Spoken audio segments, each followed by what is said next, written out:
வணக்கம். டாக்டர் மு. வரதராசனார். வடார்காடு மாவட்டம் வாலாசாப்பேட்டைக்கு அருகில் உள்ள வேலம் என்ற ஊரில் முனுசாமி அம்மாக்கண்ணு தம்பதியினருக்கு 1912ஆம் ஆண்டு ஏப்ரல் 25ஆம் நாளில் மகனாக பிறந்தார் வரதராசனார். வேலத்தில் தொடக்க கல்வியை கற்றார். இலக்கண பாடத்திலும் கணக்கிலும் நல்ல மதிப்பெண்களை பெற்றார்.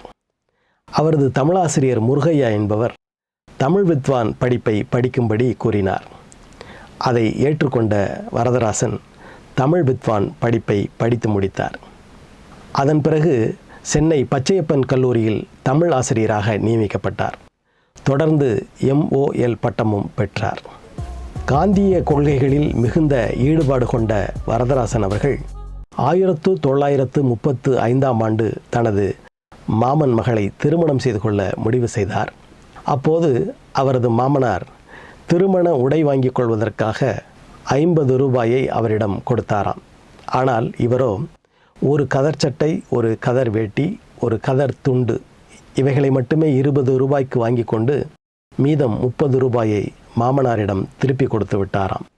அந்த அளவிற்கு நேர்மையாளர் வரதராசனார் அவர்கள் 1948ஆம் ஆண்டில் சங்க இலக்கியத்தில் இயற்கை எனும் கட்டுரையினை ஆங்கிலத்தில் சமர்ப்பித்தார்.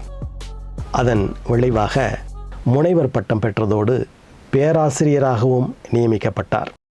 1952ஆம் ஆண்டு சென்னையில் நடந்த 5ஆம் உலகத்தமிழ் மாநாட்டில் சங்க இலக்கியம் பற்றி உரையாற்றி தமிழ் உலகில் புகழ் பெற்றார். 1961ஆம் ஆண்டு சென்னை பல்கலைக்கழகத்தின் தமிழ்துறை தலைவர் பொறுப்பு இவரை தேடி வந்தது. இவரது சிறப்பான பணி கண்டு 1971ஆம் ஆண்டு பிப்ரவரி மாதத்தில் மதுரை பல்கலைக்கழக துணைவேந்தராக தமிழக அரசால் நியமிக்கப்பட்டார்.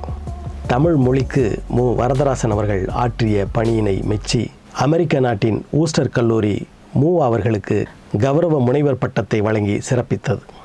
மனிதர்களின் நேர்மையை, திறமையை, உண்மையை, உழைப்பை, ஆற்றலை பாராட்டுவதோடு அவர்களை அங்கீகரித்து அவர்களை முதன்மைப்படுத்துவதில் கிறித்தவம் என்றுமே தவறியதில்லை.